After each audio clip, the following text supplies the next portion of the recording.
an original. From Story Studio Network. I'm Tom Hoppe, and I'm your host of the Most Painful Podcast. On our last episode, we spoke to Dr. Philippe Fournier about the research on tinnitus and some helpful hints for people who suffer with tinnitus. Lots of great information, and if you missed this episode, you can listen to it on our Spotify and Apple feed. And to receive notifications for the most up-to-date episodes, subscribe to this show. Today on the show, I would like to welcome back Dr. Martin Gibala, who in Season 6 spoke about high-intensity interval training. This episode was well received by our audience, so I had Martin come back onto the show to talk to us about some new information about high-intensity interval training. Martin, welcome back to the show. Thanks for having me back. Your last episode obviously was impactful. We had many people listen to it. So is there anything new that you are working on with high-intensity interval training that could be helpful for our audience? Yeah, so we definitely talked last time about the benefits of brief, vigorous physical activity. And so we have a line of research ongoing right now related to exercise snacks. And so exercise snacking is just the concept of a brief, vigorous bout of physical activity that lasts a minute or less, and you perform that intermittently throughout the day. So you can imagine, we talked last time about stair climbing. That's a very good example of an exercise snack. So a couple of flights of stairs, or even a single flight of stairs in your home that you go up and down for a minute. Bodyweight style exercises, calisthenics, carrying a heavy backpack while you briskly walk to get to the subway. All of those are examples of exercise snacks. And so we've done some small laboratory-based studies under very controlled conditions where we show if you do that for 3 times a week for 6 weeks or so, you can see an improvement in your cardiorespiratory fitness. But the lab setting is obviously very different from the real world. And so we have a series of ongoing randomized clinical trials between McMaster and our colleagues at the University of British Columbia looking at exercise snacking in the real world. We just completed a study in individuals with type 2 diabetes. We just embarked on a study in people with overweight and obesity. And so we're delivering these exercise snacks through their smartphones. So they get a prompt that says, hey, it's a reminder for your snack. It takes them to a YouTube video that demonstrates how to do that. And then they record their perceived effort for the snack, how much they enjoyed it. And so they're very much doing these on their own, at work or at home, as part of their everyday life.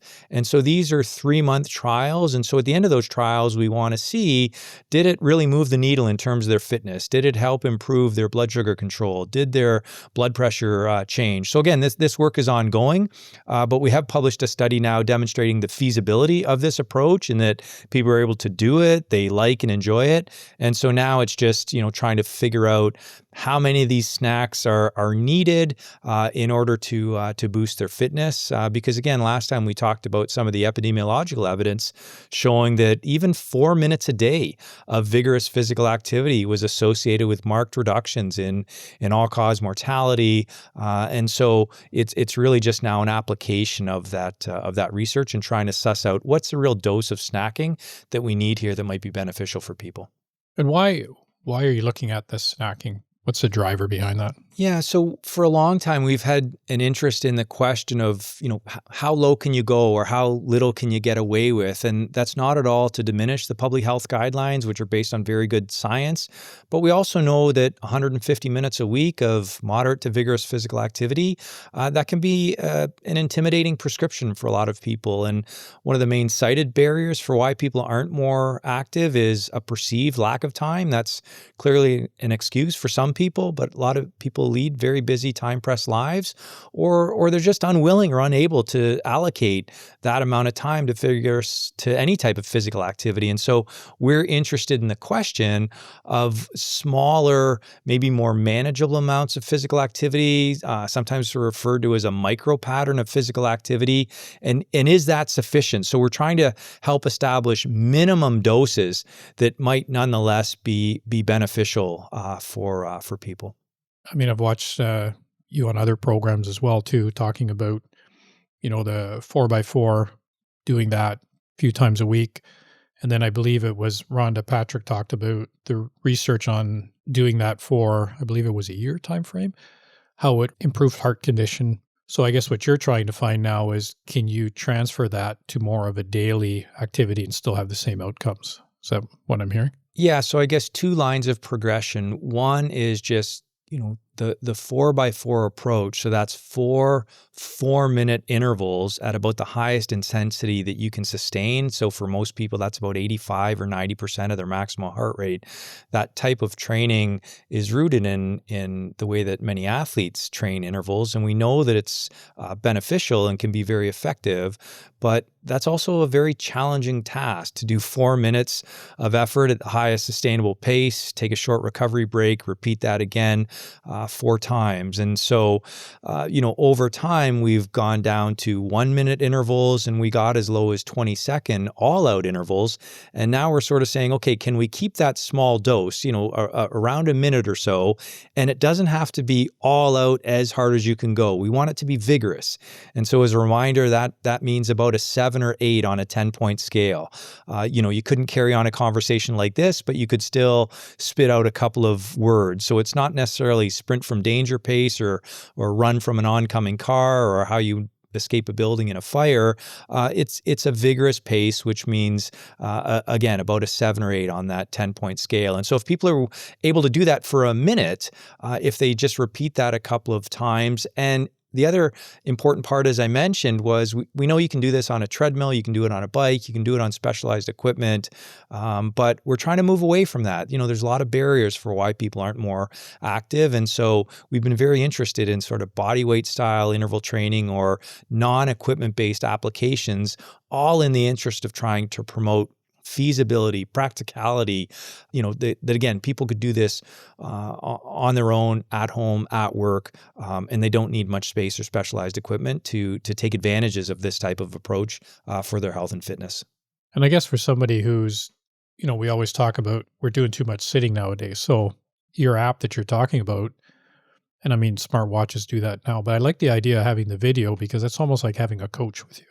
So it's that extra motivation to do something, but it would, instead of going to the gym for, I do that habit. I go to the gym in the morning and now I'm sitting here talking throughout the day when actually I should be, standing up throughout the day. So I kind of like that mix as well too, where you're doing it throughout the day versus just doing it one time.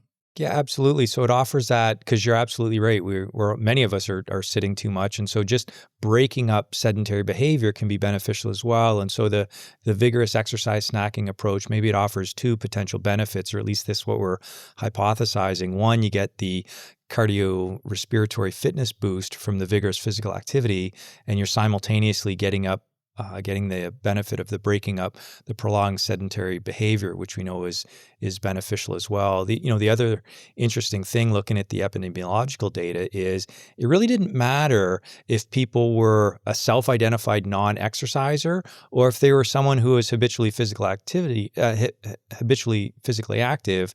If they added that 3 or 4 minutes a day of vigorous physical activity, it still provided benefits. And so I think the message there is, whatever your starting baseline, incorporating this micro pattern of vigorous movement can offer benefits. Again, we talked about this last time. For many people, we just want to move them out of that lowest fitness category. You want to move out of the basement or the bottom category. But even if you're relatively fit, incorporating this pattern of movement is still going to be beneficial and will continue to pay benefits, even though the relative benefit may be smaller than if you're in that lowest fitness category. Yeah, because wasn't there a study from Japan with the speed walking, with the interval, where they found that improved? It was definitely cardio-physio. No, you're right. Japanese walking, as it's been termed, because it was pioneered in Japan, but it's really just a form of interval walking. It's just another application of this. And now, the traditional Japanese walking has been 30 minutes or so at a time, and it's often 3 minutes fast walking, 3-minute recovery period, repeated many, many times. But, walking is arguably the easiest form of physical activity. And so the messaging there is just incorporating this intermittent style approach where you go hard, back off, repeat that, which is the fundamental principle of interval training, that can be beneficial. And, again, last time we talked about, we tend to rediscover the power of interval training every decade or so. It harks back to the 5BX program that was developed for the Canadian military. Yeah. It's really just variations on a theme. And one of the applications now is this idea of exercise snacking. And again, the benefits there are that it doesn't require a lot of space or equipment. It's something that people can easily do on their own at work or at home. Yeah, I mean, and I guess there's always this impression that, high intensity interval training is something I got to run. What you're saying now is people can just get out and walk. Like here in BC, you can walk up, we got lots of hills, walk up a hill. Absolutely. And I think it's vigorous for you. So it's all relative. And to your point, for one person, high intensity interval training might be brisk uphill walking. So a slight incline on a treadmill, but they're still at a walking pace. And for another individual, that might be sprinting up a hill or a very steep incline on a treadmill, and they're running up that. Whenever I give presentations, I show this graph, and it's always a very striking example, and it's two heart rate tracings from individuals on very different ends of the fitness spectrum. One is from a cardiac patient doing interval walking, and the other is from an Olympic athlete doing very steep uphill running on a treadmill. And the point is that both of the individuals are working at their individualized 85 to 90% of their maximal heart rate, even though the nature of the activity or the absolute workload is quite different. So again, to your point, it's all about relative to your own fitness, and high intensity interval training takes many different forms. And I guess it's not a good idea just to jump into it. You should work your way up to it. Is that correct? Yes. So, ideally, people can start with an intermittent approach. And so even if it's the gentle interval walking, going a little bit harder, backing off. So the intermittent nature of exercise or intermittent nature of interval training, I think is very applicable. But you're right. When people are starting out, it's start low and go slow, right? So ideally, you want to start with moderate physical activity as you're getting into this, and build to more vigorous work as you go through. But also be mindful. Our current public health guidelines in Canada and worldwide are moderate to vigorous physical activity. So and again, we talked about this last time, but people don't need to be afraid of vigorous physical activity, I think, or overstate the potential risks. And again, we're talking here it doesn't have to be at all out as hard as you can go, gut-busting type exercise. I think that's the paradigm of interval training for a lot of people.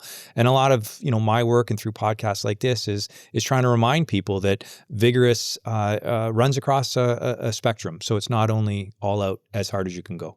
Well, like you were saying too, it could be 80% of your heart rate. But could that also mean, like, if someone has been, we look at a lot of veterans who are physically active throughout their life as part of their job. As they age, have you done any studies where that person can actually go above their 80% heart rate for their age? So if someone's 60, their 80% would be, I think, 135 or something around there. But, if someone's physically active, are they pushing 140, 150 doing intensity training? Yeah, they certainly can be. And I think, an important thing is the classic 220 minus your age. There's various formulas now to try and estimate age predicted maximal heart rate, but it's just an estimate. And so ideally, I think you'd like to know what your true maximal heart rate is, and then you can tailor interval training for you a little bit better. And so certainly if you're someone who's active and already used to habitual physical activity, then potentially trying to figure out what your own true maximal heart rate is through a graded exercise test. You're just basically getting on a bike and turning it up to higher and higher levels until you can't go anymore. That's going to give you a pretty good individual indicator of what your maximal heart rate is. So you're not relying on these estimates, because if the estimate's off, it can over or underestimate true training intensity. But again, to your point, if you're already quite physically active, then pushing that percentage of maximal heart rate higher is definitely a strategy that is likely appropriate for you.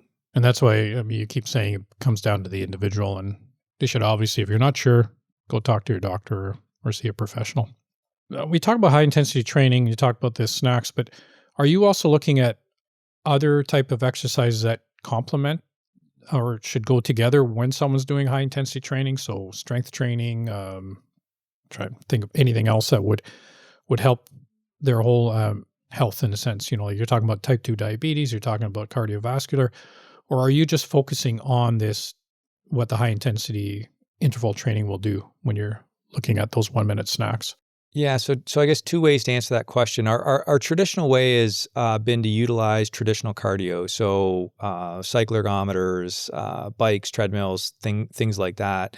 Increasingly, as I mentioned, we are interested in bodyweight style interval training. I sort of think of that as a hybrid style of interval training where you can see some strength benefits with bodyweight style interval training. But I think ideally you want to complement this with more traditional forms of resistance exercise. And again, that can be bodyweight style interval training or small pieces of equipment or traditional weightlifting exercise. Let's remember that the public health guidelines also call for strengthening exercises, resistance exercise at least twice a week. And so ideally you do want to incorporate that in.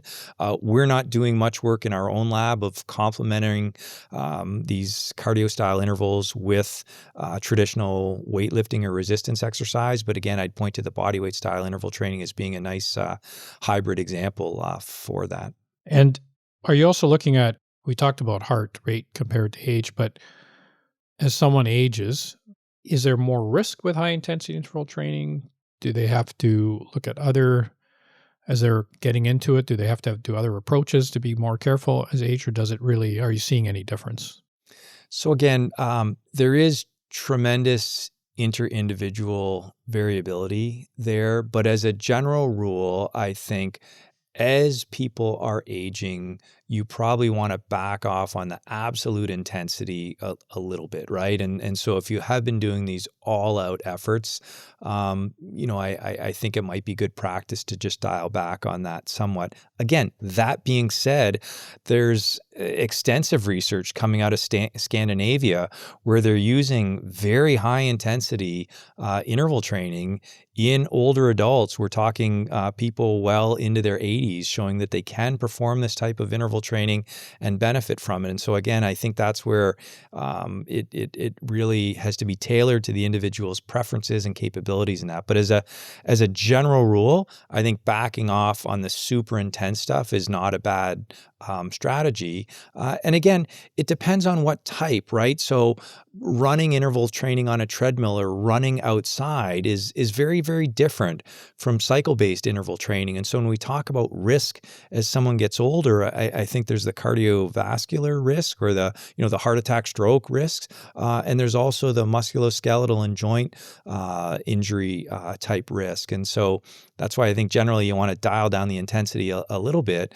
But I think remember that it's very, very much mode specific. And I know I gave the example before of, as someone personally, I'm getting into my upper 50s now. I can still do very vigorous interval training on a bike, but I couldn't run outside at all just because of classic knee osteoarthritis. And so I think that's where again the specific type of interval training is very important as a consideration.